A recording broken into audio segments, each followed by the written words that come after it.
You got the questions? Yeah. I'm just trying to remember what I think. Okay. This is going to be great. This one. We're not prepared at all, but we're just going to relax into it. You're always fucking over-prepared, aren't you? I've only got, look though. Excessive. Look. I know you can't see Matt, but... Yeah. 2 pages, wow. 2 A4? Yeah, 2 A4 pages, yeah. Usually has about 5. Absolutely. Alright, hello and welcome to all you masochists out there who are choosing to listen to us rant and try to sound intelligent on the Picky Bees podcast. This is episode... I don't have to try. 13? 14. 12? 14. Well, we're 8, saying 4 because last one was a surprise special 2.5. episode. So, if you want to count it, this is 14. He was making a big deal out of the fact we're on 14, which is very impressive, so I just wanted to let everyone know that we're on 14. This month we have got Matt with us. Hello, Matt. Hello. How's it going? Why do you always put a Cockney accent on when you say hello at the start of the episode? I'm just excited. Okay. And Cockney is naturally affiliated with Simon, apparently. And Fran is here as well. Hello. Okay. That was my accent. That's just his voice. And we have got 5 new albums to talk about. We're going to talk about Tim, is it Heidecker? Yep. Too Dumb for Suicide, IAMDDB, Flight Mode 4, The Coup with Sorry to Bother You, Dirty Projectors, Lamplit Pros, and the classic is Black Sabbath's Paranoid. And then I will introduce you to why I love Pavement's Crooked Rain, along with a few demos I've added to the playlist. So I'm going to start off by asking Fran a question, and we'll get going with Fran. Which of these albums was the most frustrating to you? Well, that was quite an easy question for me. IAMDDB with Flight Mode Volume 4. I found it incredibly frustrating because all the ingredients are there for a really strong album, I think. She's got a really interesting and unique voice. The beats are interesting and well produced. But then none of the songs meant anything at all. Like, they were so incredibly vapid. And I think, Nick, you've said this in the past about Scissor and Princess Nokia. But they look like works of Shakespeare compared to this album, I would say. Yeah. Pretty harsh. I don't know how many times someone can say the phrase "keep it G" on a single album, especially when it only has like 7 songs or something. And then when you realise that this artist lives in Chorlton in Manchester, it becomes even more... I didn't know that, actually. It becomes even more ridiculous that she says "keep it G" so often. Why? What, I don't understand why that means. Why It's not really a gangster place, is it? Oh, I see. Yeah, Keep it gangster I've got in you now. Chorlton. Right. You're going to I'm Font and you're going to buy some sourdough bread at Unicorn. I mean, it's just not a very G place. Maybe you're just in the wrong parts of Chorlton. Yeah, That is true, but I'm sure there's... the bad lads of Lands of Chorlton, yeah. So in general, it just felt like a waste of some really great ingredients. And what were the great ingredients when you say well, that? I thought she had a really good voice. Okay. I thought the beats in general were pretty good. I mean, I think if I just listened to this album and didn't listen to the lyrics or the content of what she was saying, I liked it. And we'll get on to what I thought of this playlist as a total, but I actually quite enjoyed this album until I got really into the weeds of what she was on about. I mean, the only time really that she comes close to a meaningful song is Moonlight, where there's actually some real emotion in the song and she doesn't talk about being a G. So hopefully we'll see some more of that in the future releases that she does. So yeah, that frustrated me.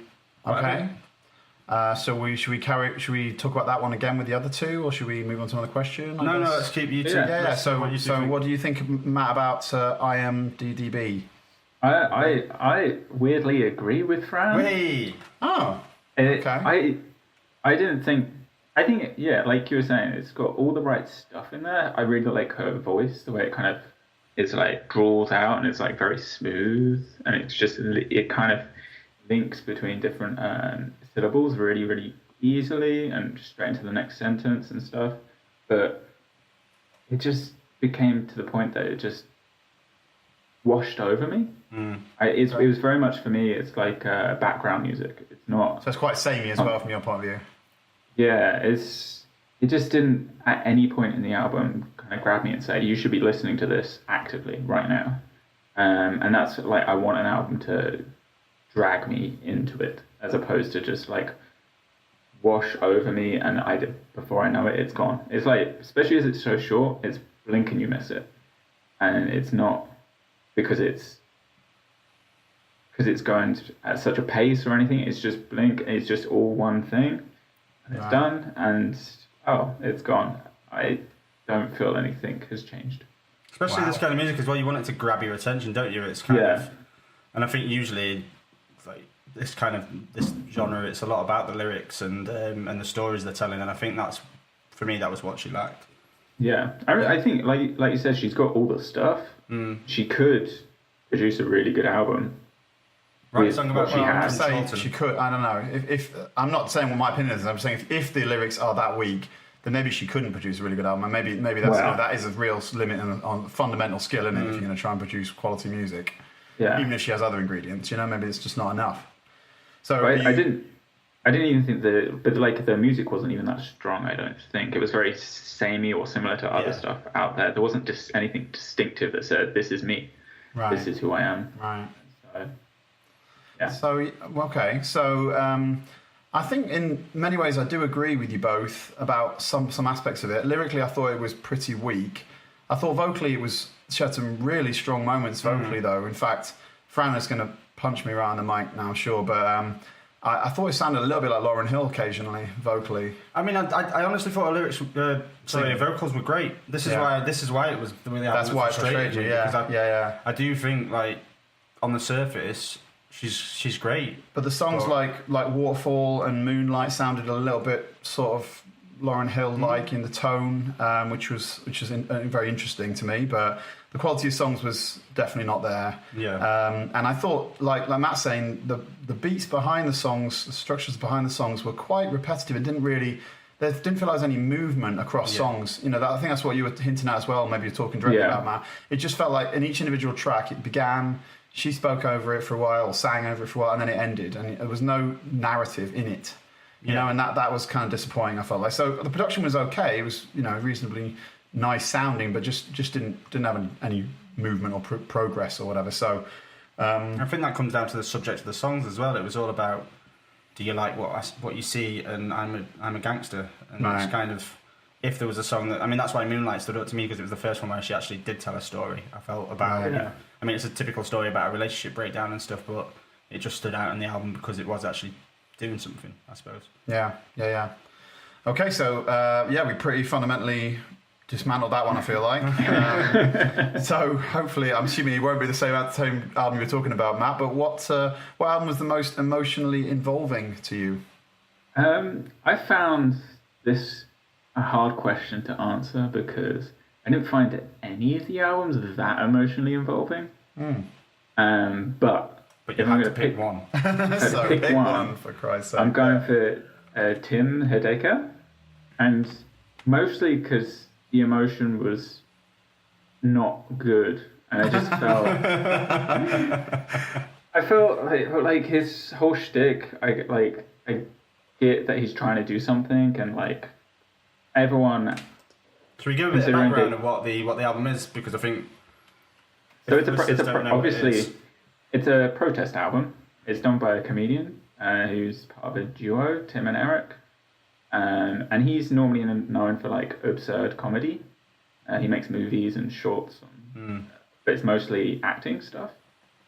And so this is the first musical stuff I've seen or heard. Yeah. And it's also anti-Trump, basically, isn't it? It's a big. Yeah. The front cover of the album's got Trump holding a hairdryer to his head instead of a gun because the album's too dumb for suicide. So and it's blowing his quiff, it's blowing his ridiculous hairstyle. I do like that. I like the cover a lot.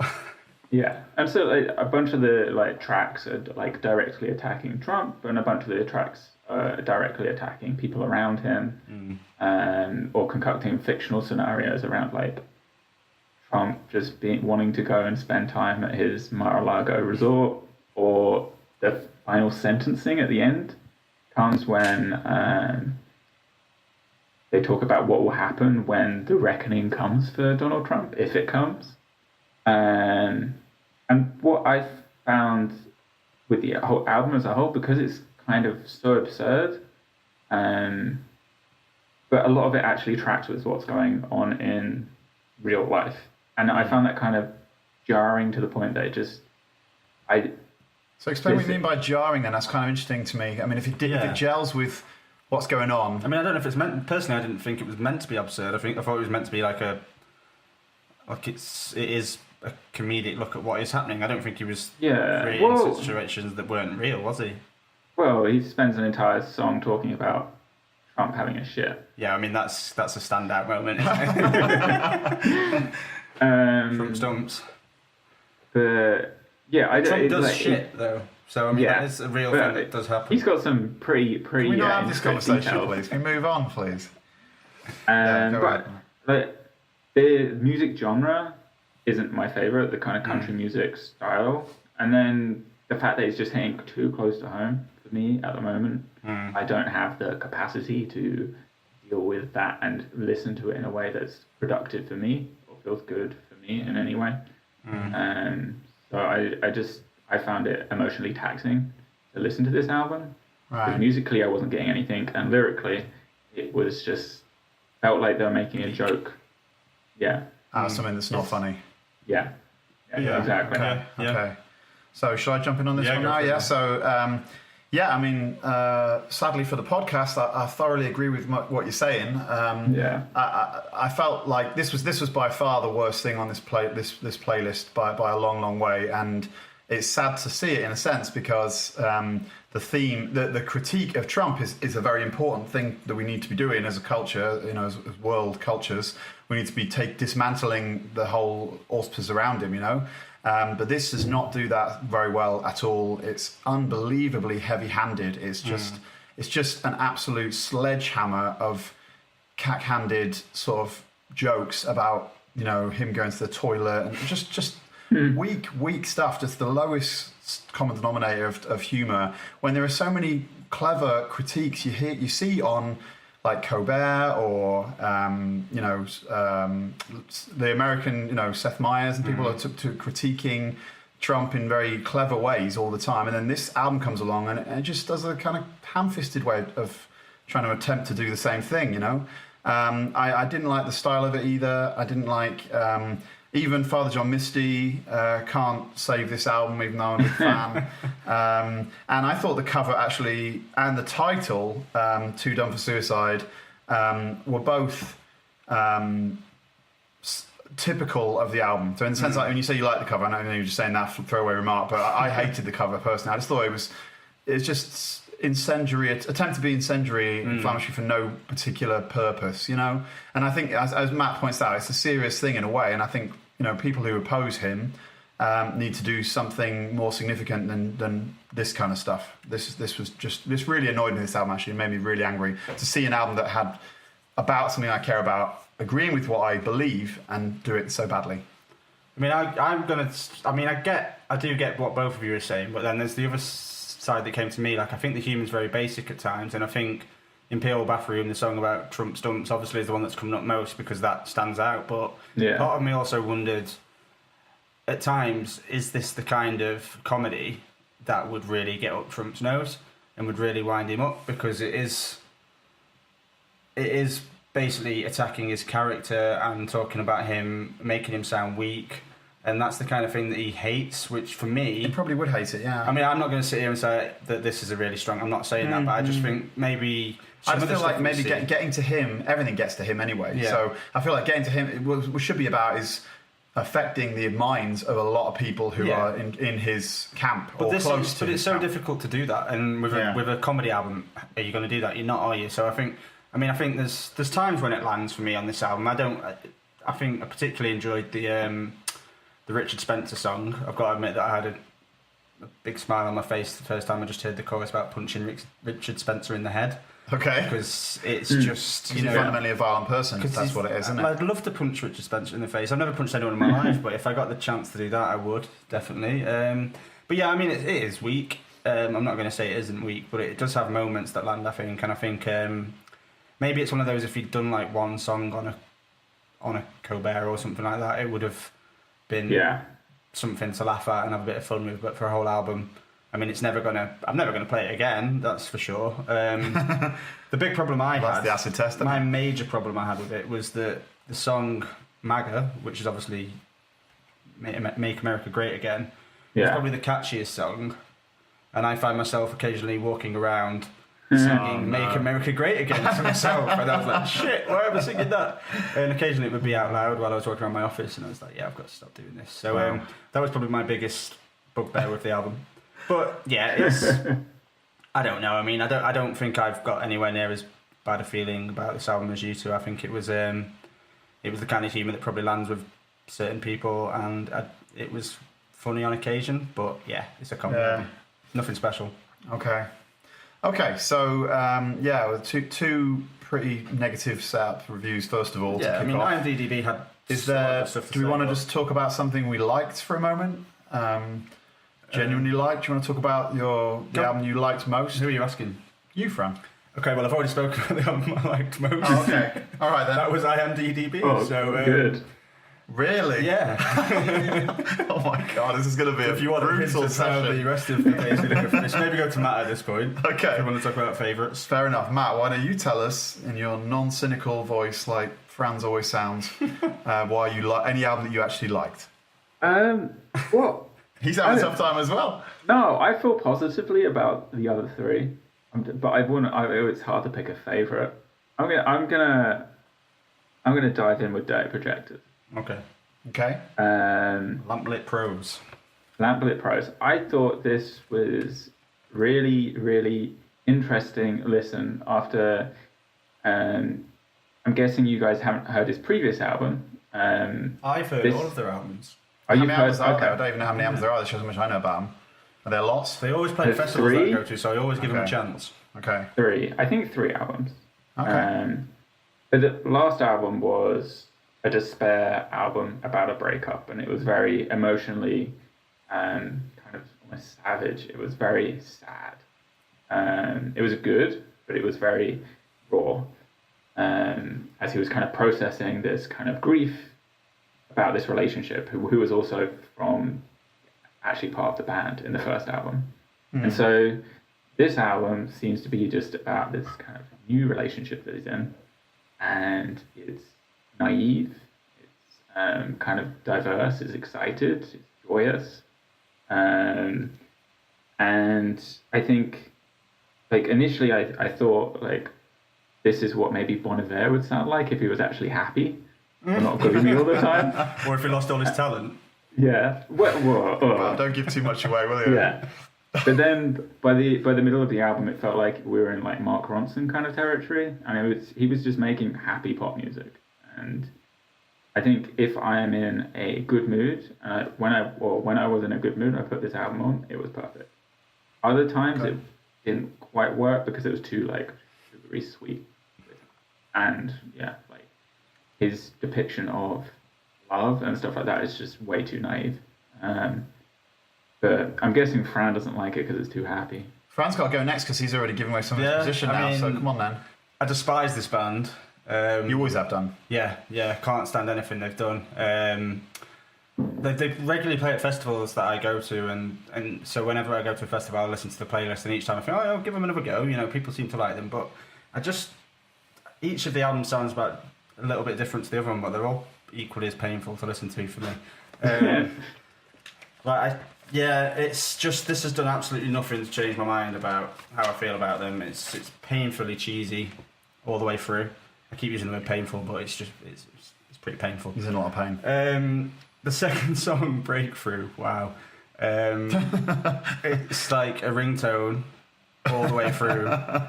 That's my favourite song on the album. Wow. I mean, have you never had a ringtone or something? Because I just kept trying to answer my phone every time it was on. I Feel Energy, which is song 4 or 5, is that's one of the most irritating songs I've ever heard. I've heard as part of this podcast. That's the 4th song, yeah. I'd say while I've been doing this podcast, that's the song that's irritated me most, more than anything by the Go Team.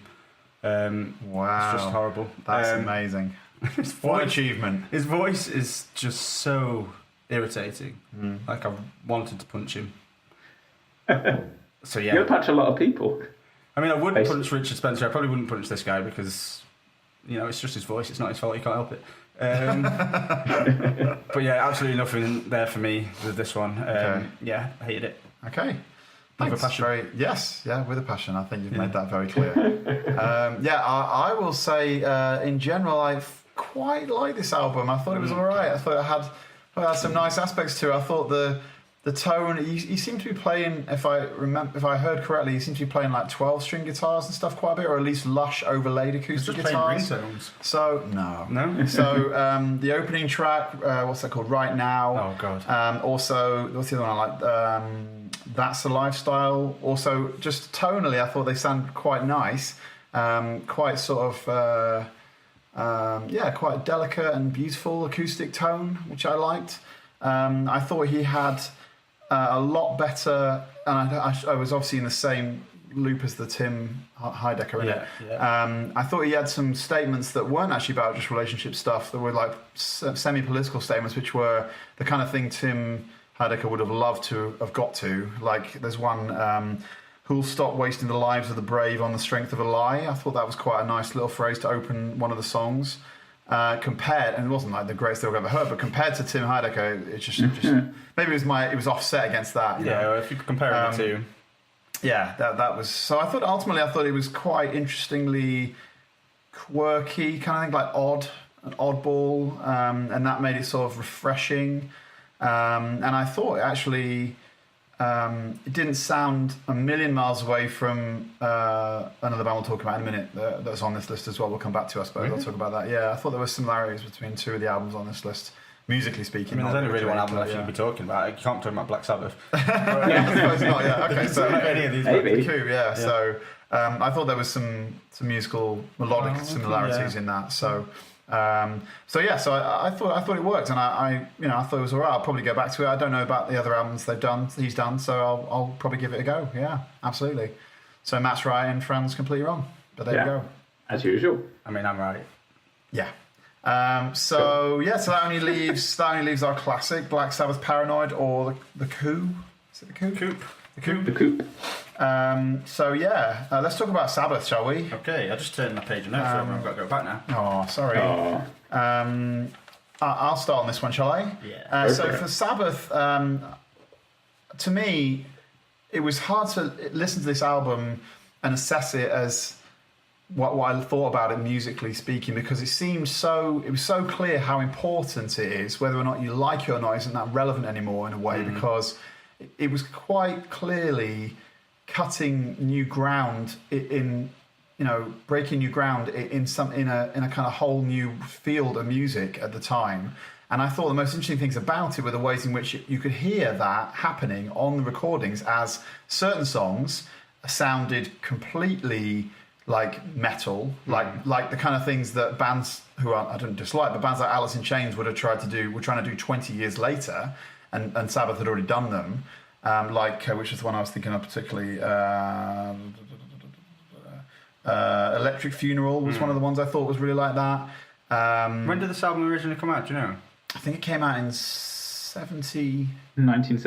70, yeah. 70, there you go, thank you. There you go. So, I mean, you're talking about, 20 plus years before Alice in Chains were out, and they were doing this, which is quite remarkable, even if you're not into the genre, Yeah. And then also at the same time, moments when it would cut back into something that sounded much more dated. And I don't mean that in a bad way either. I mean dated in the sense of, like, say, the Jimi Hendrix Experience. There were things that sounded like that, which I was kind of intrigued to hear the difference, the movement from one side to the other with that kind of those two genres. So in particular, I was thinking of which one was that? Iron Man. The solo in Iron Man, the guitar solo in that sounded like a Hendrix, not of that caliber of guitar playing, but like a Hendrix style or a Hendrix Experience, to be specific, style song, a sort of late 60s, slightly psychedelic rock song. So they were really breaking through something massive, and in a way, when inevitably, and I'm just guessing here, Fran tells me that this album is atrocious, it really won't matter, because the album is so important, it really doesn't matter what his opinion is for once, which is nice to know. To me, has it? Overall, I did, and I enjoyed it, because that's a genre that I've been into in the past, and I'm still follow a little bit, so I found it quite interesting in that respect, but, what a huge achievement, basically, is what I would say. So go for it, Fran. Tell us why you loved it. Well, I mean, Sally says it all. I don't think at all that it's terrible. I don't think it's a bad album. I think it's a good album. I just think it's for me, it's a little bit too hard to look past everything that's come since. And I couldn't listen to it as an album that easily, because I think what surprised me most was how much I knew pretty much every song. Like I knew War Pigs and Paranoid I would know, but I didn't realise that I pretty much know it all. And I think some of that comes through playing like skateboarding games in the 90s on the PlayStation and stuff like that. I think a lot of them were on that. And because usually when we do the classic, it is, even though it's an old album, it's something new to me. And I can find, like, it kind of takes me a while to start understanding the album. Whereas this, because I'd heard it all, it just didn't, I couldn't get into it. I don't know if that makes any sense. Like, I couldn't really... Maybe it makes sense. ...give much value to it, and it kind of... and it did just all seem very dated to me. I can't believe you think something... I mean, dated by what standard? What decade would you put it in, though? You wouldn't put it in 1970, surely. You might put it in 1990, but that's 20 years after it came out, you know? I don't know if I'd put it in 1990. I don't know when I'd put it, but I think that's a crucial question. Yeah, the fact that it fits in actually what I'm saying about playing PlayStation games in the 90s, and this was alongside stuff that was coming out in those days. Yeah. So yeah, I can see that, and and I'm not going to argue the achievement. Like I do think it's an achievement, but it's just not an achievement that's particularly for me. It's very overblown, which is the genre in a lot of ways, so it's not surprising, and I'm not surprised by that. I don't think it's as overblown as it got, though, with some other bands. Like, you could go into a lot of other areas of, like, progressive rock and metal and stuff where it really does become a theatrical exercise. Yeah, but I mean, I thought, one thing I liked about it, actually, was it was, not to be obtrusive with arguing everything you're saying, but I did feel like it was small. There were some songs that sounded like they were, in recording terms, quite tight, quite dry. Yeah. And I thought that was actually really interesting, given that it's a massive distortion. All that it thought of to me is that you're saying it's not theatrical, but it just was theatrical to me. It was 100% theatrical. I think Planet Caravan was the only song that maybe I would say wasn't. It felt like a performance, and I've actually written down, like, as a performance, I reckon it'd probably be a really good experience, but as an album to listen to. And do you think you can distance yourself from the circus around Ozzy and what that's probably part of it? Because that's one thing I have to think about that as well. Yeah, and honestly, I do find that a problem. The Osbournes, isn't it? And yeah, exactly. and I do think I find it difficult to distance myself from that, definitely. Yeah. Because, like I say, again, going back to classics we've listened to before, I don't often know the artist. I can't even picture them. This, while I'm listening to it, I'm like, oh, that's Ozzy.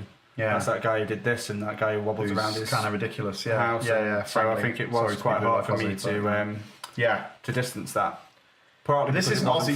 This isn't just Ozzy. That's what I mean. That's really important to hold that as well. And I know I'm not saying it's easy, but I do think it's important to reserve the fact that this is a band who are doing something different, and they are doing it with just Ozzy in the band. Yeah, this wasn't Ozzy's solo project, But I think because it wasn't fresh to me, it was hard for me to put it apart from what I already knew about the band. When I thought some of it would be fresh, but it wasn't. That's your fault, so, Fran. Yes, that is my fault. I'll take that. So, Matt, what do you reckon? I enjoyed this album a lot. When I looked up the date, I couldn't believe that it was 1970, because I did think it sounded relatively modern, like relatively. Like Fran was saying, I feel like I knew half of the songs without realizing I knew half of them, but I think I was able to, hearing them in the context of the album, really change them from just...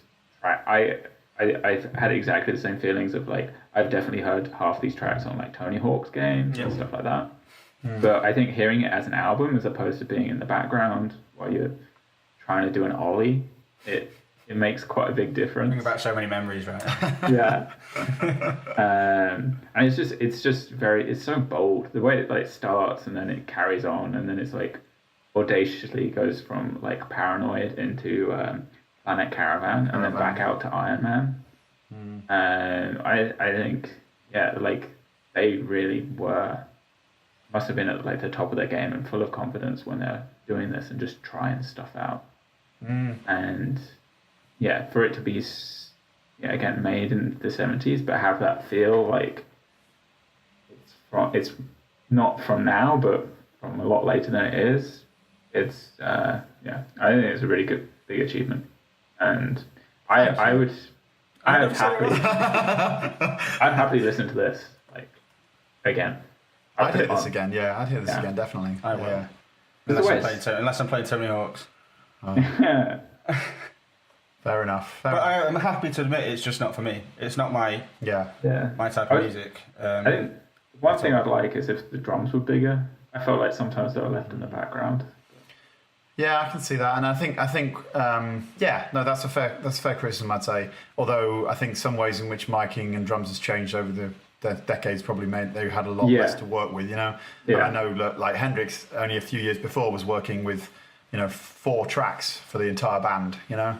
Yeah. So now people are running with 60 and stuff, you know. So yeah, but when you listen to Hendrix, I don't think you notice that as much as you might when you listen to. Yeah, Hendrix is more separation, though, isn't it, between the elements, I would say. Yeah. But yeah, I mean, no, that was a huge achievement as well. I'm not going to critique those at all. I love those albums. But yeah, I do think, all I'm saying is I think there's a lot of technical challenges that, with drums in particular, that have been overcome somewhat and since then, you know. Anyway, so yeah, okay, great. So we've got one more album of the normal stuff, the normal list, and then we'll go into Why I Love. So the Coup, Sorry to Bother You.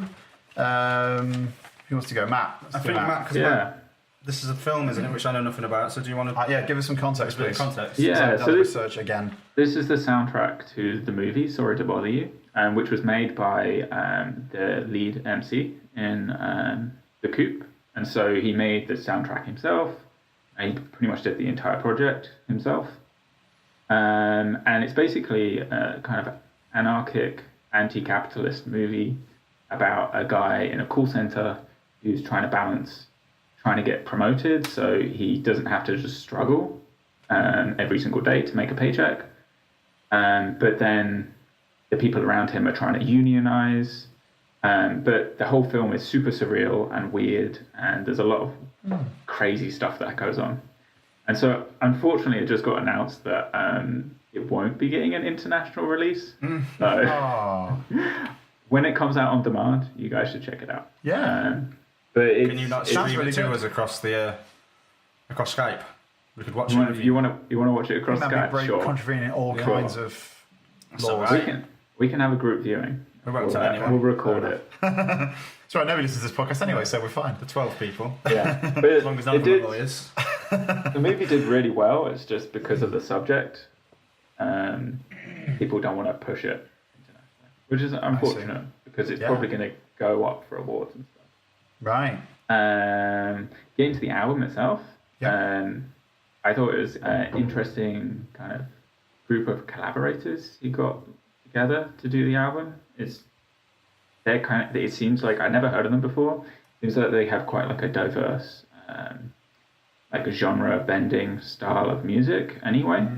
And so then getting the collaborators really added to that, I think.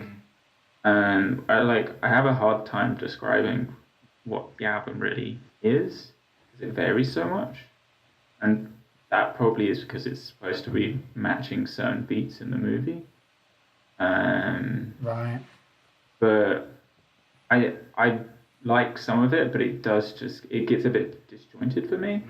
I think some of that like the high points, especially with Janelle Monáe, because she's great and she brings basically her songs sound like Prince, and Prince is great, so I'm totally down to listen to that. And then the way it starts with the OE8. Yeah. Try and pronounce it again. Keep doing it. OYAHYTT. Yeah, that one. Yeah. It's super. Well, I love an album that comes out and like makes a statement of intent like that. And it does feel give it kind of a party album vibe. But overall, it kind of just it made me want to just watch the movie and not listen to the sound. And had you seen the movie already, by the way? Yeah, I'd seen the movie. Okay. Like a week before I suggested it. Okay. Oh. Okay, that's good. So let me jump in then. I'm really interested to hear about it being a soundtrack because I put the piece together. I think I may have seen the trailer, the advert for that movie somewhere, and it looked really interesting. But I never realised I never made the connection that this was related to that. It's on the front cover, but that does it. Well, I don't even bother looking at that. No. So. To me, the fact that it's a soundtrack actually is quite an interesting discovery because it did sound fragmented in the way you're talking about. And I think we did a soundtrack of Gruff Rhys, didn't we, the other month? Yeah. And this is far better than that, far stronger than that on a number of levels. It has more variety in it. It has better performances in it.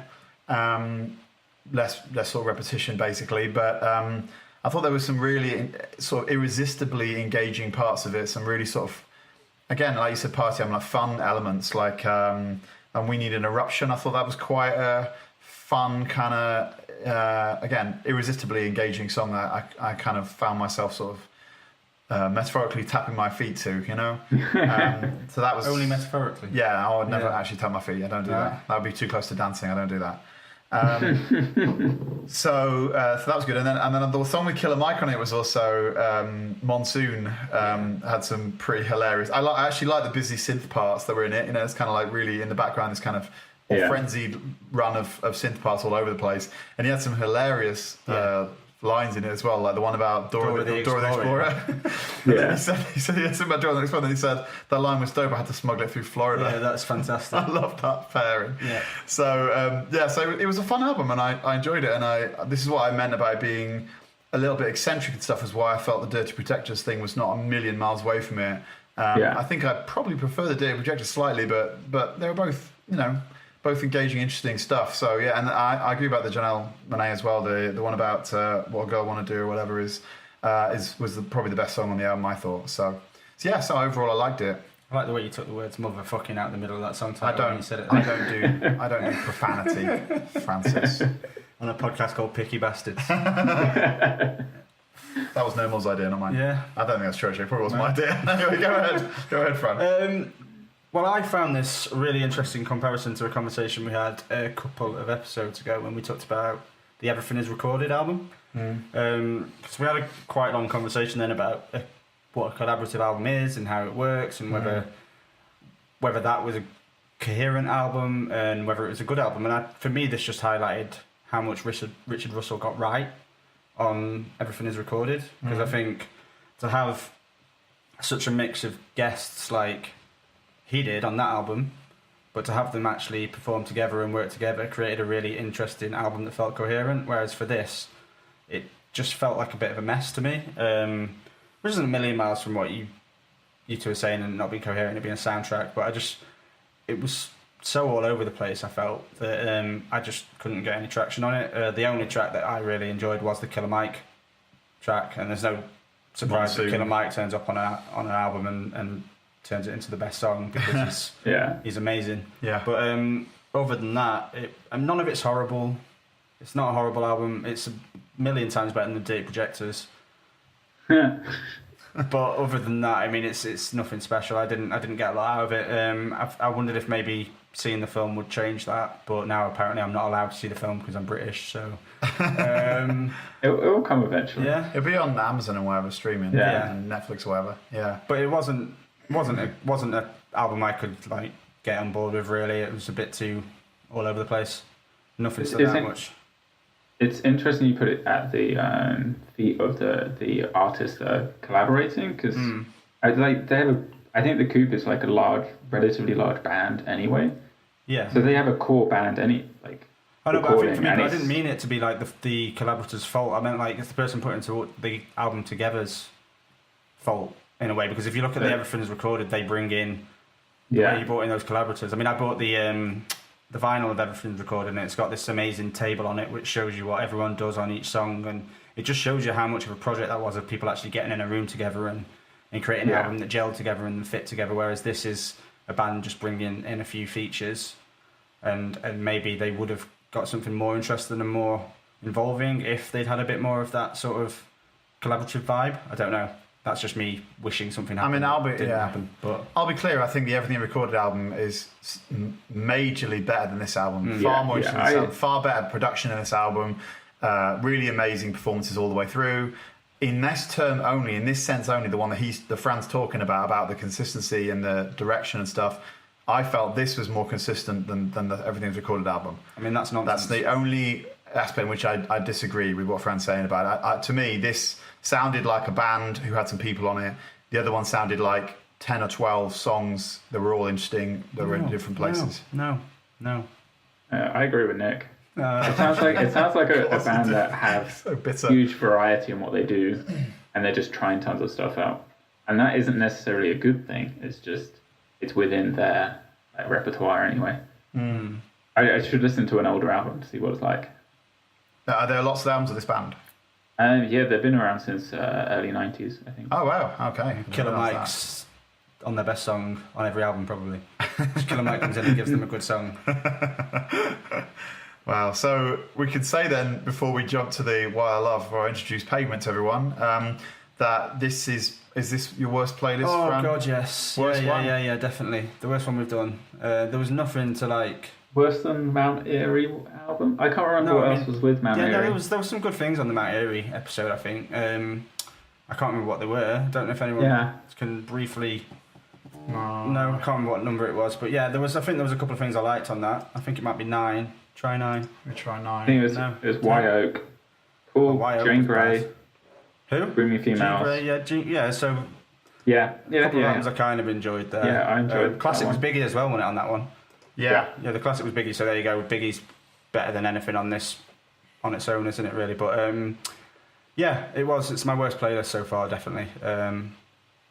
Yeah. Okay. Yeah. You two? I would say somewhere in the middle. I think there was nothing that absolutely blew me away. There's nothing I'm totally in love with, but there was a couple of interesting things on it I might possibly go back to. So I'm fairly chilled about it. I'm not as full of hate as Fran, but that's no surprise, is it? I mean, the only album I despised was Dirty Projectors, but just the fact that I won't be listening to any of them again. Which is the first time I think ever that there's not been one album I Well, I'll definitely listen to Sabbath again, so that's not the last time I ever listened to Black Sabbath in my life, yeah, so... Yeah. I think, it's very lukewarm. So nothing deviates too far from the average. Well, I hope we can get something more radical on the next one then, hopefully. I'm excited by the Fingers next crossed, one already. I think we'll we've got talk some about it in a good albums on minute. the We've next got one. some good ones we're thinking running up in the run-up to that. Let's just scrap this.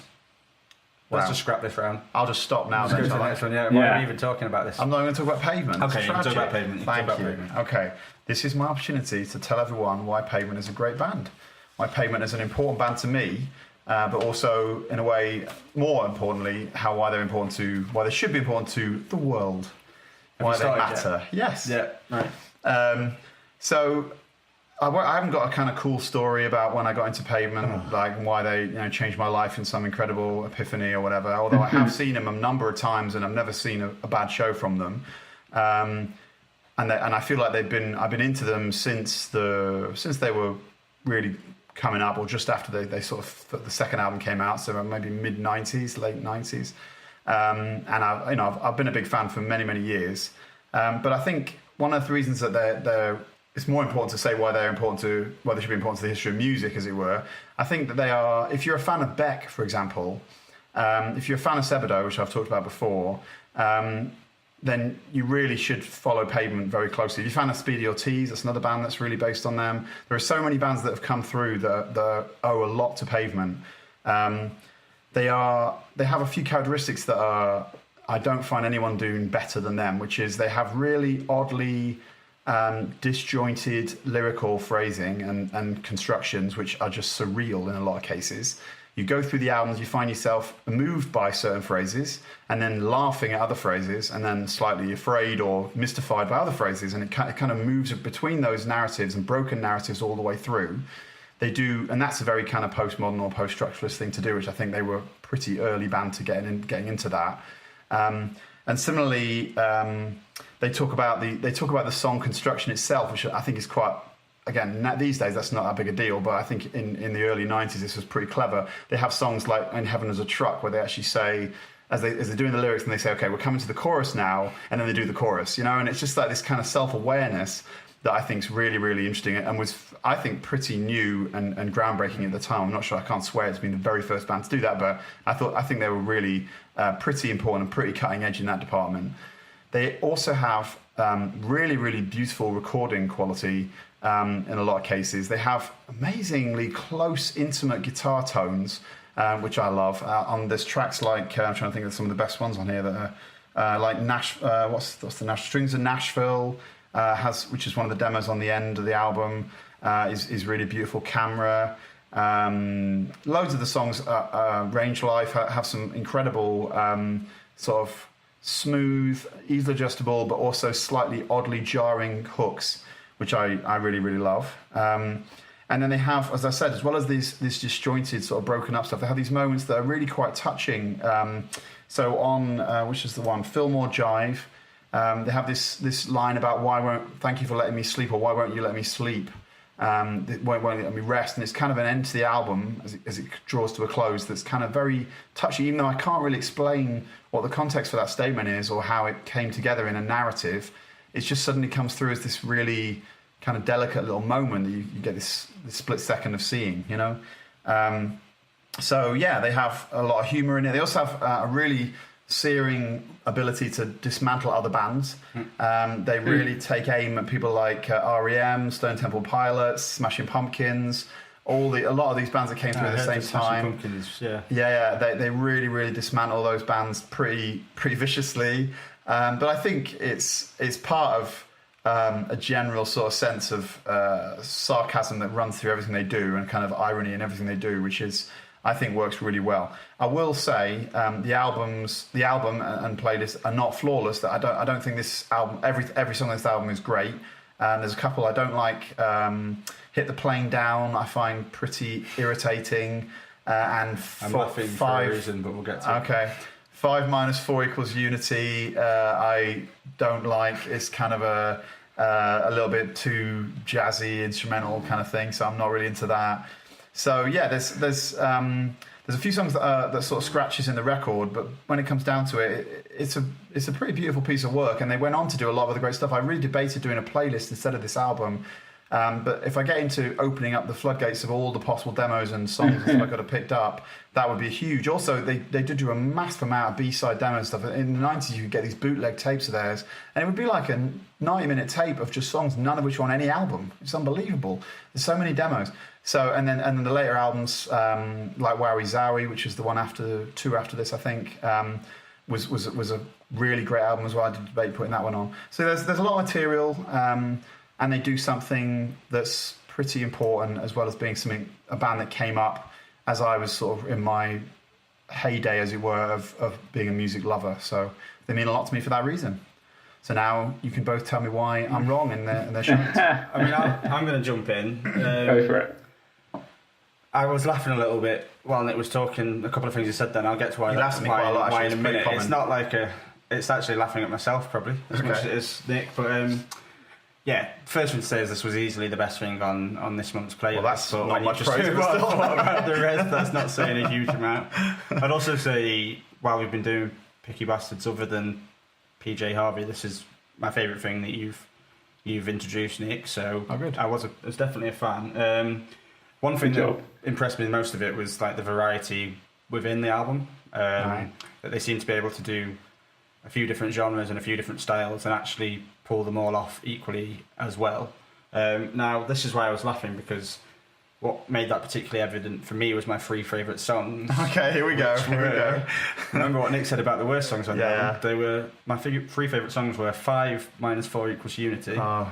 Yeah. Which I liked because it was kind of an instrumental piano jazzy track, which kind of stood out to me. The rest, But they're such a lyrically based band. But that's why that really stood out for me. I think it was a really sort of. Yeah, it certainly stood out every to me as time well. I was listening to the album, that was like, oh, it's this song now, and I enjoyed that song. Okay. Another song I really liked was "Hit the Plane Down," Oh. which is Nick's other least favourite, and I think It's the only one I really dislike. 5 minus 4 equals Unity is okay. It just hasn't got the Hit the lyrical Plane quality. Down's But Hit the great. Plane Down is a bit irritating, actually. Hit the Plane Down's great. I think it shows. I've gone from like a piano track that I really liked to one that was quite grungy, quite heavy, and I thought was really impressive. And then my other favourite track was Newark Wilder, Okay. which is quite a nice, chilled, quiet song that builds throughout. And I think so. Just for me, just those 3 songs being my favourite 3 songs by them was kind of evidence that they vary quite a bit. they varied a lot and they were good, whatever they did. Saying that, I mean, there was a couple. So I'm not completely positive all the way through. Oh no, you want to do that? Well, this is why I'd say I think I need to listen to more of their albums before I can sit here and say that I'm a Pavement fan. Sure. Because songs like, there was a couple like Cut Your Hair and Range Life, which just didn't do anything for me and were a little bit throwaway, I thought, a little bit. Cut Your Hair was like their biggest hit in the 90s. Was it? Yeah, it was massive. There you go, yeah. so, Range Life was also a single as well, I seem to remember. But yeah, Well, that I'm stands not, out as a single. I don't anyway. think Sometimes that singles aren't Cut the Your best Hair is songs, their are they? best song, although I think Range Life is a beautiful song. Yeah, but, Range Life, I don't know, there's just a little bit. But I didn't hate them, but they're just ones that stood out to me. Like I kind of just wanted to skip. Heaven is a Truck was another one. Heaven is a Truck. I want to burst into song and just sing it right now, but I'll try and show myself. But in general, I was a fan, and I will be listening to more of their stuff just to see if I'm a real fan yet or not. Okay, well, I don't think you will be because they did stuff that's not like 5 - 4 = Unity very much. But you should go back to the first album, Unity's actually. great. Yeah, Slams in China. Okay, so I liked a lot of it though, so it's not just that, you know. No, that's fair enough. Yeah, I'm crying on the inside. It's okay. I've just been pretty positive, man. Right, Matt, what'd you rate?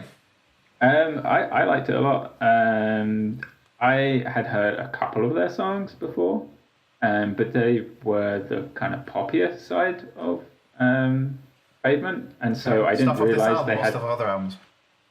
Do you know the songs on this album at all? I'd heard "Cut Your Hair" and I think I'd heard "Gold Sounds" before. Okay. And unsurprisingly, they are as they're kind of poppy. They were my favourite songs on the album. Okay. Cut Your Hair was your favourite? I'd say maybe "Gold Sounds" edges out "Cut Your Hair," but they're both they're my two favourites. So yeah, I also really liked 5 - 4 = Unity. I mean, it is great. But, yeah, so everyone gets a dislike. I don't dislike that song. I just dislike the fact it's got no lyrics on it. That's the main thing. Yeah, but it's really interesting where it arrives in the album and the way it sort of separates the album. Okay. It, If you don't it say really hit the stood out plane for down, me. though, please don't Hit the do plane that to me. down, Matt. It definitely. Well, I can't remember which one that is. Okay, that's one where they just keep saying hit the plane down, the good plane one. down, plane down about 50 times. Yeah. I'm saying this as man I love. I'm still saying, well, I hate this song. But 5 - 4, I thought was also. It was like one of the few it was almost like an interlude. It was, yeah.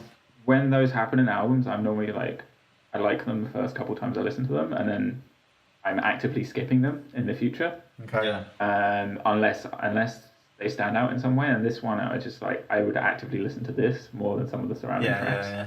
Right. I mean, it was followed by Range Life, which is pants, so... Yeah. Just makes me... just weeping here quietly.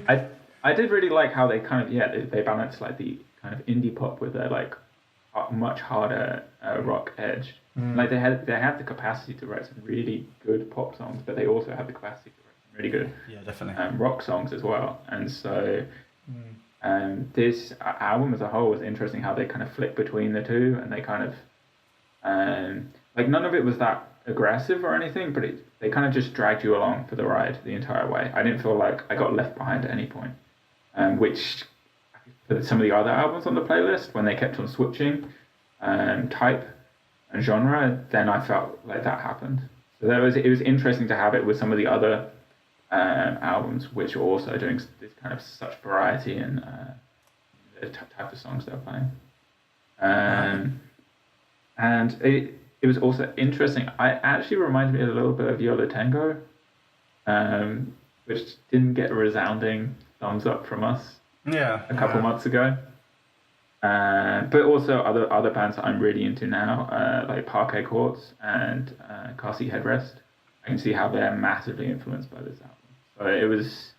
There's lots of bands. Yeah, you're right. There's a whole generation of bands coming through, but that really wish they were Pavement, and I would freely admit it. You know. Yeah. I think even the National from the early stuff that they did, the first couple of albums, they were more Pavement like than that. I mean, that's not what they're like now, but I think they claim Pavement as one of their biggest influences. I think it's throughout, and I can see why. I mean, and also I think the fact that they've influenced bands that are quite different from each other might be down to the fact that they are quite a varied band. And this album.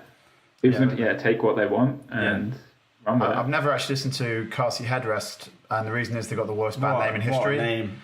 I'm not listening to that band because of their name. Forget it. It's not happening. Do it. Worst band name ever. Terrible. Anyway. Yeah, well... I'm sure they're great, but they've ruined it with that. Listen to Parquet Courts instead. Okay, I don't like them. I don't really know them, but yeah. Did they used to come out to 5 - 4 = Unity? It sounds like I can imagine it being. I can imagine they probably did. It was a long time ago. I got to tell you. I saw them. Last time I saw them was in '98. How old were you, Matt? How old was I? Nine. Yeah. I was at Reading Festival actually. Yeah, what a day! That was great. Nice.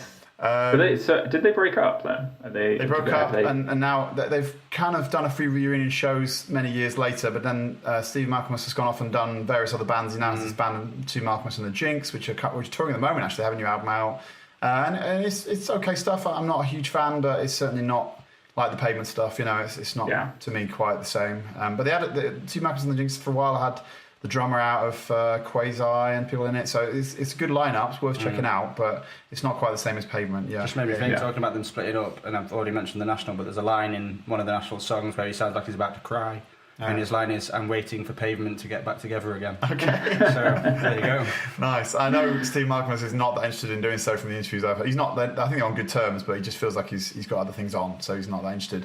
I think the others, some of them at least, would be quite keen to do it, But obviously he's the solo artist, so he has this career anyway, I guess, so that might be the reason. But it's funny actually, because about that Range Life thing, I just have thought of my story, which tells why this band was so meaningful to me. I went to see them in '98 in Reading, and they played Range Life, and I was about 100 yards back in the centre of the field, as it were. And this is a true story. It's going to sound totally hokey, this. A butterfly flew the length of the crowd, about 2 feet above the height of the crowd, and went straight towards Steve Malcolm's face, and then stopped at the stage and went straight upwards to the top of the audience. And everyone sort of watched, and he looked as well, and the song sort of almost fell apart because they were all like, what? And it's just this incredibly moving moment. And especially with Range Life, a really beautiful, delicate song like that, it was just spot on. So yeah, just a sunny afternoon, watching this butterfly fly, listen to Range Life, it was beautiful. It was a drone. It was a drone. Yeah, they set it all up. Didn't have drones in the 90s. Come on. Drone butterflies. So basically, we're listening to a playlist about an artist you love because you saw a butterfly once. Yes, that was the only reason I ever cared about them. I hadn't seen them 4 times before that. So, all right. So I think that's it then. We're done for this time round. We're going to talk about what we're doing next time.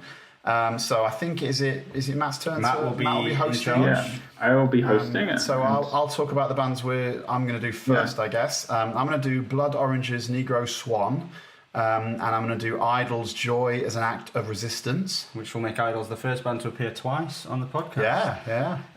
I will be doing Big Red Machine's self-titled album, that's a collaboration between Justin Vernon and Aaron Dessner, and then I'll be doing In a Poem Unlimited by US Girls.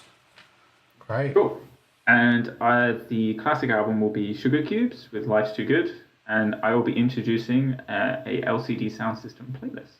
Nice. Will you have any stories about butterflies? There are no butterflies. Don't even try. There's no better story than that. There's no better story than that. I've got a month to work on it. Yeah, I've got a month to work on it. I'm gonna get some butterflies. I'm gonna chase around. I just can't believe I didn't think of that first when I started talking about it. It only came to me later on. That highlight moment of my life. One thing I want to say is next month's playlist, I've not heard any of them yet, but it's going to be better than this month's playlist. No. Yeah. I mean, it might be better than Pavement. It won't be better than Pavement. Well, no, but the rest of the playlist. All right. Maybe. Yes. I'm quite hopeful, actually. I'm pretty excited about both the ones I've It's one of the ones I'm I'm looking forward to most for a while, actually. I think there'll be some really good albums there. Yeah, it should be good. Exciting times. Yeah. All right. Oh, should we mention that you can listen to the playlist? Yes. Whatever the website that Sam... bit.ly/Picky Bastards playlist. Yeah, and follow us on Twitter @Picky Bastards. And this will be up in a couple of weeks' time when we finish the cycle, and then we'll be back with a new one in a month or so. All right. See you then. All right. Thanks very much. Bye.